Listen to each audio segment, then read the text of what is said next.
has more than 15 YouTube channels and about 3 million subscribers. Our main channel has 1.854 or 1,854,000 plus subscribers.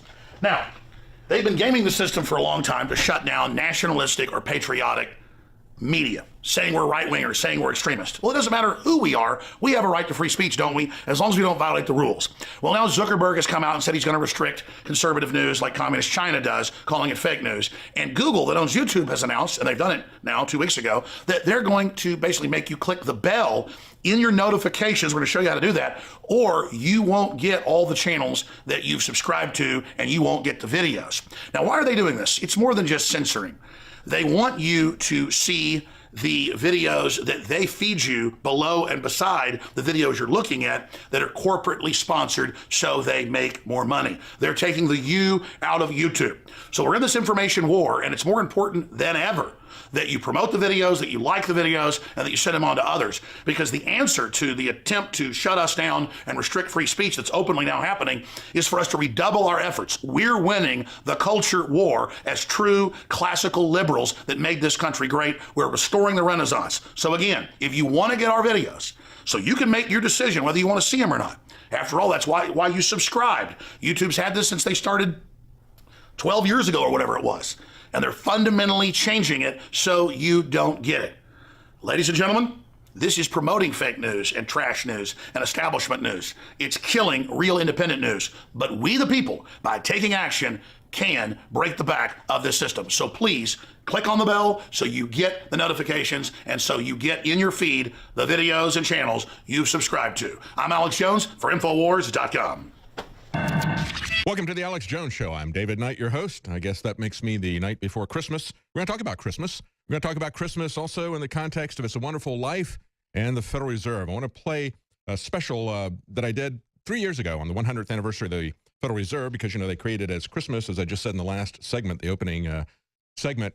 It was done when most of the Congress had gone on Christmas vacation because it was a bit of subterfuge, a lot of subterfuge. And it's been 100 years now, 103 years that this has been going on. Before I play this, though, I just want to, I saw this article from the New York Daily News, a very liberal paper in New York, very inaccurate in a lot of ways. And I think this is a very interesting take on It's a Wonderful Life. They said we're all living in Potterville right now. And they said in 2016, we all voted for Mr. Potter. Now, if you remember the movie, and I'm going to show you a clip here, we talk about the Federal Reserve in this context because it was, if you think that Trump is Potter, remember, Trump is the builder, like George Bailey. Potter is the banker, okay? And the reality is they come in, they say the Bailey brothers building a loan is no mere plot point in a Christmas story, but a rallying cry against a capitalist system that ground up George Bailey and spat him out. See, the New York Daily News cannot discern the difference between a free market and a manipulated crony market manipulated by the Federal Reserve. That's the key difference. They don't understand the difference between those two things. And they go on to say, no wonder J. Edgar Hoover's FBI investigated It's a Wonderful Life for possible connections to a communist plot. Okay, a communist plot. Okay, it was a Red Scare. He did it on behalf of the bankers, New York Daily News. They just used the Russians as a beard. I want to play this report. You'll see what's going on in this report. Look at my parallels to the Federal Reserve. Over the last 100 years, the Federal Reserve has created bubbles and burst them, enslaved us with debt, and destroyed our purchasing power through inflation. Yes, it's been a wonderful lie for the bankers. There are striking parallels in Frank Capra's It's a Wonderful Life to the lies and tricks that real bankers used to create the Federal Reserve. Human nature doesn't change, and the greedy elite of 1913 and 2013 look and act a lot like Potter, the banker in the movie. And many Americans are left like George Bailey, staring into the abyss as their dreams collapse and they face financial ruin. Do we live in a country that looks a lot more like Pottersville than Bedford Falls? What does Frank Capra's film show us about how we got here and how we can get out? When the Federal Reserve was created 2 days before Christmas 100 years ago, it was a culmination of 6 years of fraud, fear, and manipulation. I've never really seen one, but that's got all the earmarks of being a run. The Panic of 1907 was used to shape public support for the Fed. The panic was triggered by rumors that 2 major banks were about to become insolvent, just as we see in the movie. George, there is a rumor around town that you've closed your doors. Is that true? I am going all out to help in this crisis. I have just guaranteed the bank sufficient funds to meet their needs. They will close up for a week and then reopen. Just took over the bank. I may lose a fortune, but I am willing to guarantee your people, too. Just tell them to bring their shares over here, and I will pay 50 cents on the dollar. Oh, you never miss a trick, do you, Potter? Unfortunately, J.P. Morgan got away with the deception and was able to shut down competitors and snapped up assets at fire sale prices. Take during the Depression, for instance. You and I were the only ones that kept our heads. You saved the building and loan. I saved all the rest. Yes, well, most people say you stole all the rest. The envious ones say that, George. The suckers. Charles Lindbergh Sr. warned people at the time of the creation of the Federal Reserve that it would not stop boom and bust cycles, but would actually create them in order to benefit its private owners. Here's what he said. To cause high prices, all the Federal Reserve Board will do will be to lower the rediscount rate, producing an expansion of credit and a rising stock market. Then, when businessmen are adjusted to these conditions, it can check prosperity in mid-career by arbitrarily raising the rate of interest. It can cause a pendulum of rising and falling market to swing gently back and forth, or cause violent fluctuations by a greater rate variation. And in either case, it will possess inside information as to the financial conditions and advanced knowledge of the coming change, either up or down. This is the strangest, most dangerous advantage ever placed in the hands of a special privileged class by any government that ever existed. The system is private, conducted for the sole purpose of obtaining the greatest possible profits from the use of other people's money. They know in advance when to create panics to their advantage, and they know when to stop panic. Inflation and deflation work equally well for them when they control the finance. As we see in the movie, not all lending institutions have the same motivations. Now, you take this loan here to Ernie Bishop. You know, that fellow that sits around all day on his brains in his taxi, you know. I happen to know the bank turned down this loan, but he comes here, and we're building him a house worth $5,000. Why? Well, I handled that, Mr. Potter. You have all the papers there, his salary, insurance. I can personally vouch for his character. Friend of yours. Yes, sir. You see, if you shoot pool with some employee here, you can come and borrow money. What does that get us? A discontented, lazy rabble instead of a thrifty working class. As a former FDIC chair said, all too often the large banks use their models and their algorithms, and if you don't fit in their boxes, you don't get the loan. And Dodd-Frank legislation is tying the hands of small lenders, shutting out buyers and shutting down lenders. Today, there are fewer lenders than at any time the government has kept records. 10,000 banks disappeared between 1984 and 2011. This town needs this measly one-horse institution, if only to have someplace where people can come without crawling to Potter. Come on. In the movie, George gets to see what happens to the small town if Potter didn't have competition from credit unions and smaller lenders. If it hadn't been for you... Yeah, if it hadn't been for me, everybody'd be a lot better off. My wife and my kids and my friends. I mean, look, little fella, why you go off and haunt somebody else? Yeah, so you still think killing yourself would make everyone feel happier, eh? Oh, I don't know. I guess you're right. I suppose it'd been better if I'd never been born at all. Pottersville, the only businesses thriving are vice. People are angry. The town is filled with signs like, keep moving, keep off the grass. Bert the cop actually shoots at George when he's running away and is no threat to anyone. Stand back! Everyone is a renter. No one has a stake. Now, you're Ernie Bishop, and you live in Bailey Park with your wife and kid. Look, Bud, what's the idea? I live in a shack in Pottersfield. My wife ran away 3 years ago and took the kid, and I ain't never seen you before in my life, see? Private property and everyone having a stake is the antidote to Pottersville. Here, you're all businessmen here. Doesn't it make them better citizens? Doesn't make them better customers? But whether it's the Trans-Pacific Partnership or a global carbon tax, the global elite don't see you as a stakeholder. They want to turn us all into serfs and treat us like cattle. Just remember this, Mr. Potter, that this rabble you're talking about, they do most of the working and paying and living and dying in this community. Well, is it too much to have them work and pay and live and die in a couple of decent rooms and a bath? Anyway, my father didn't think so. People were human beings to him, but to you, a warped, frustrated old man, they're cattle.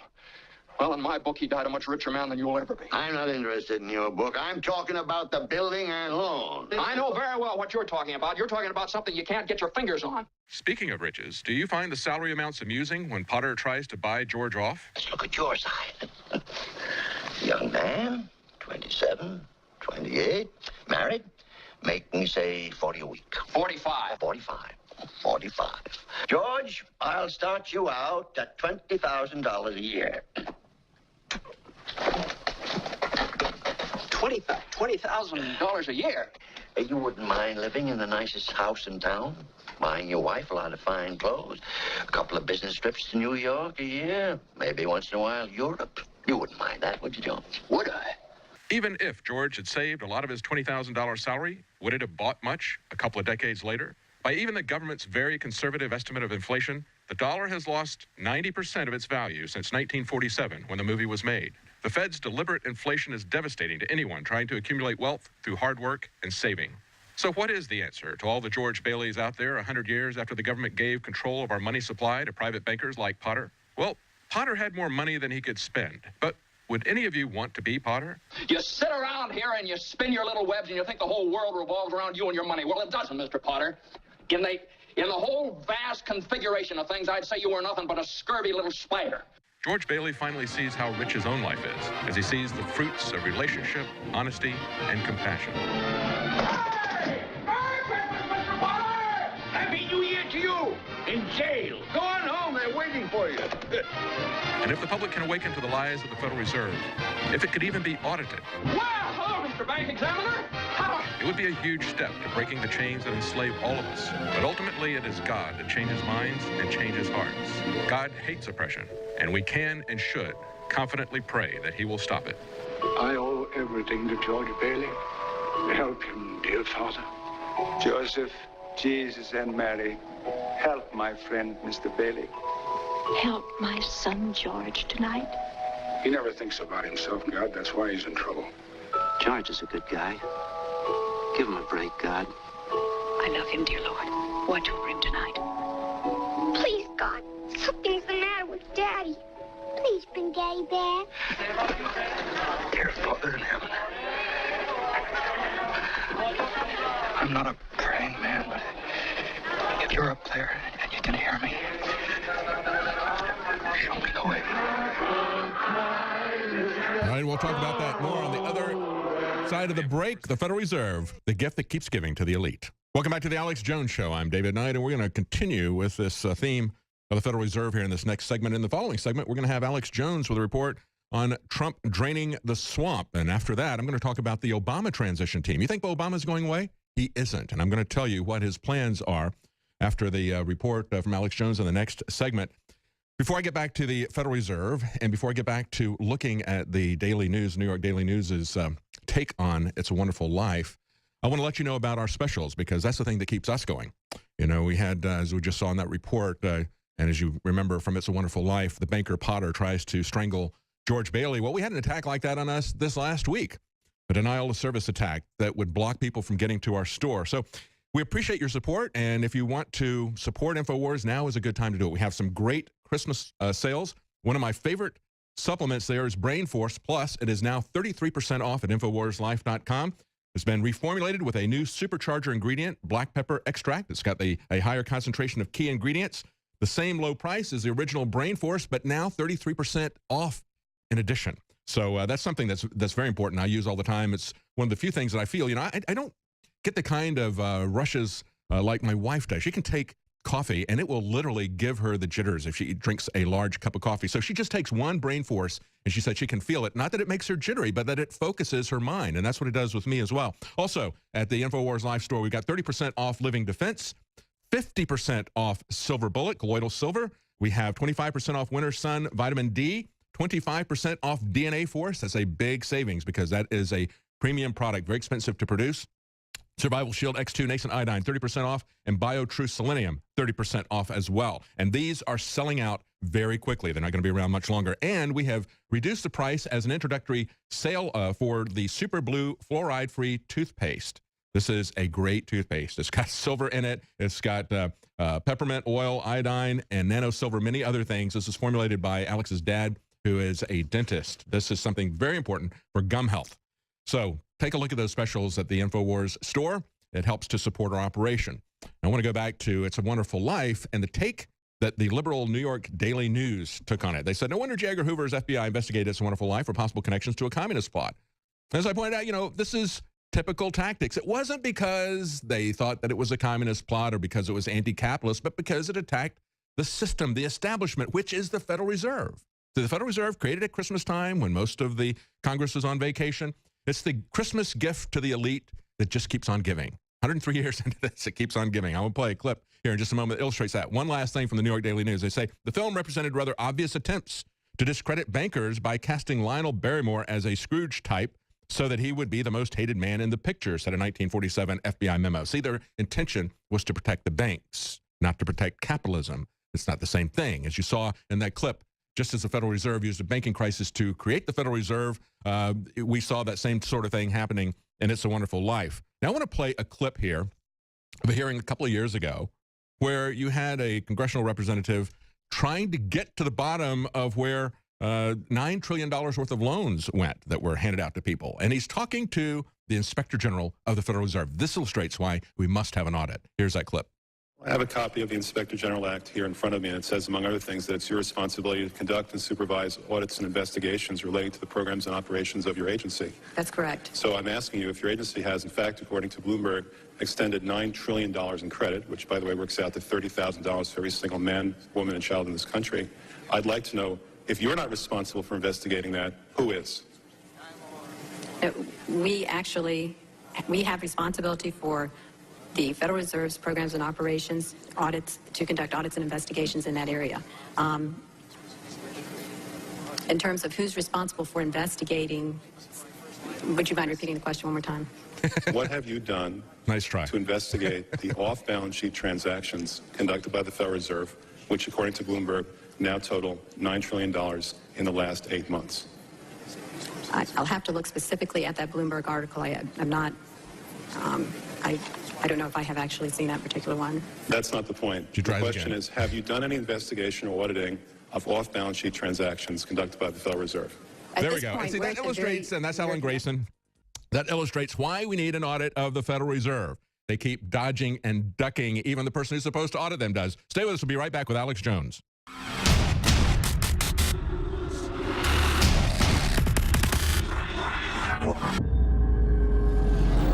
Look, I'm not going to sit here and say, see, I told you so, that communist Chinese-style net censorship was coming to the web, because it's already here. It's being announced. The way you keep the internet open and free is you get involved more than ever.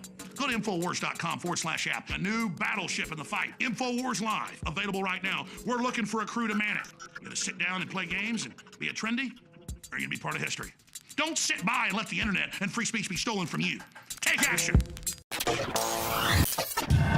Infowars has more than 15 YouTube channels and about 3 million subscribers. Our main channel has 1.854 or 1,854,000 plus subscribers.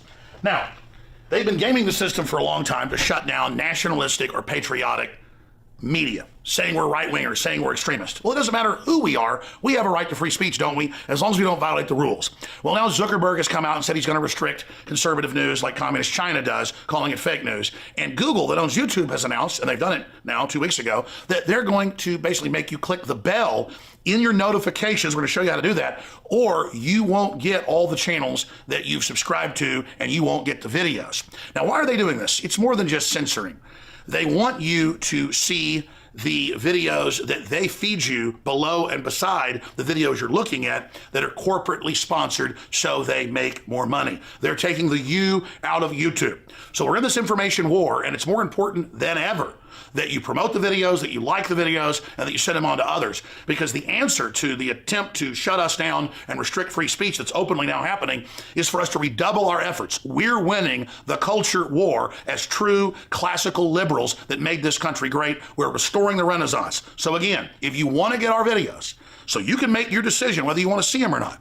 After all, that's why you subscribed. YouTube's had this since they started 12 years ago or whatever it was. And they're fundamentally changing it so you don't get it. Ladies and gentlemen, this is promoting fake news and trash news and establishment news. It's killing real independent news. But we, the people, by taking action, can break the back of this system. So please click on the bell so you get the notifications and so you get in your feed the videos and channels you've subscribed to. I'm Alex Jones for Infowars.com.